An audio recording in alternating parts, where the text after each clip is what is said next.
Yo, what's going on everybody? Welcome back to my channel. My name is Neil and today we are going to talk about the ugly truth about owning a old BMW. Now going into 2025, my E46 is on its year 16. Yes, I know it's quite some time that I gave an update on the E46, but I've owned it ever since 2009 and I've learned many lessons that I definitely want to share with you. And on top of that, I just recently acquired a 2012 BMW X1 back in, I think around the year 2023, so 2 years ago.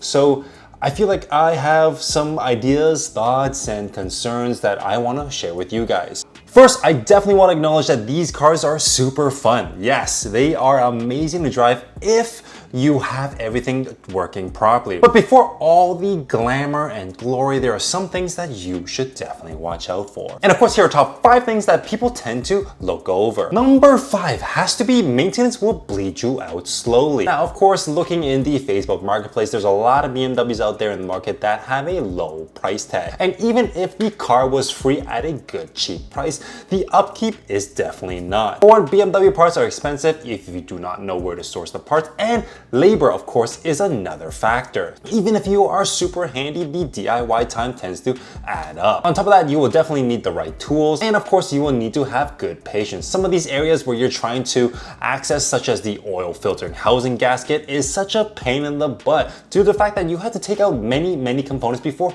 reaching out to the small little gasket. Now, of course, the E46 itself has a lot of common issues, such as oil leaks, which often feels like a never-ending cat chase. From failing bushings and timing chains, especially on the BMW X1, there's a lot of different system faults that come into play. And of course, the notorious cooling issues on the BMW E46 is definitely something that you should be taking care of. The cooling components such as the expansion tank, the radiator, the hoses, they all tend to crack over time. Now, of course, these cooling issues, they're not really that super common. Well, they are common, but they are not rare either. Thankfully, on my E46, I've refreshed many of the components that seem to be a leaking issue. Which then leads me to point number 4. The ultimate driving machine needs nothing if it's always in the garage. Now, of course, thinking back to last summer, my BMW E46 was mostly in the garage due to the fact that I was doing a E46 M3 OEM side mirror retrofit which kind of sidelined the E46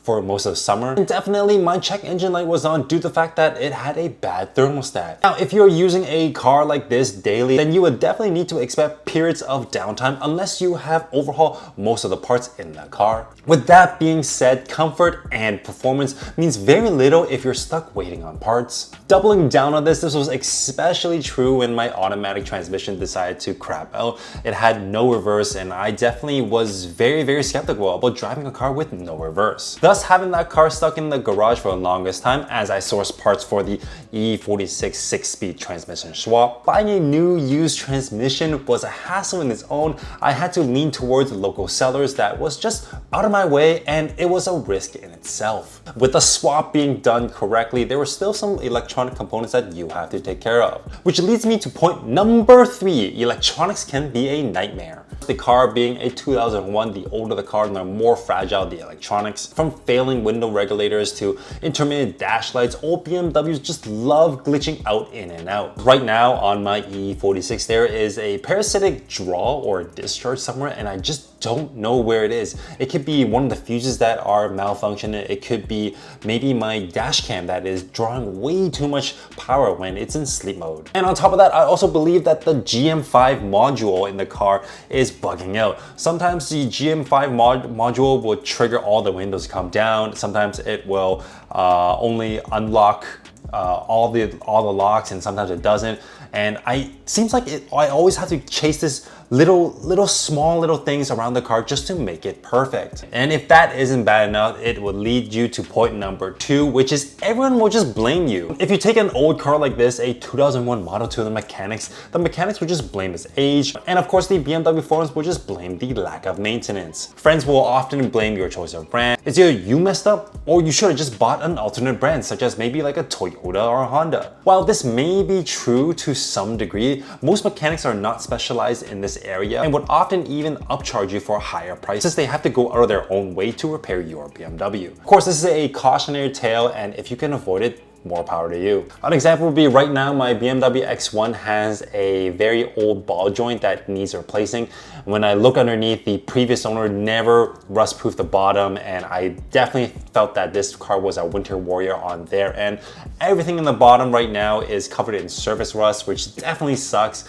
This could definitely be easily kind of ice blast or cleared blast or whatever you want to call it and fixed up, but just thinking about replacing that ball joint just breaks my heart due to the fact that I know it's gonna be stuck and I know it's gonna be seized. And last but not least, the common thing that you'll probably fall into is you might as well do other things. Now, of course, the forums and social media will always lure you into over maintaining your car just to prevent any other stuff from breaking. Like me, for example, a simple thermostat can turn into replacing the hoses, replacing the radiator, replacing the water pump, or even the fan clutch. Now, of course, as the list grows, the desire to make it perfect can snowball into thousands of feet below. This was especially true back when I was doing a spark plug refresh back in the E46. While I was in there, I might as well just change the valve cover gasket and of course replace a misfiring ignition coil. And of course, the desire to make my E46 is definitely something that is an endless pit. I want to make it run faster, run better, well maintained, and I definitely want to make sure that the body stays in mint condition. Definitely this is going to be super tough due to the fact that my E46 is the year 2001, and it's not a Florida car or a USA sunny place car. It's a Toronto car that has seen rain and even maybe some snow. So of course, with that being said, let me know in the comment section down below if you are still willing to pick up an old BMW. With all the stuff that I mentioned today, definitely it feels a little deflating trying to make a BMW run properly, but when it does, it is super rewarding. It's super luxurious, it's super nimble, and on top of that, I kind of dig the look of old cars compared to the new modern ones. So there you have it, guys. That is 5 ugly truths about owning a old BMW. Let me know in the comment section down below what you thought of this video and if you have any items to add on this list. Make sure to like, share, and sub to my channels. It really helps me in the long run to make content like this for you in the future. But until then, see you next time.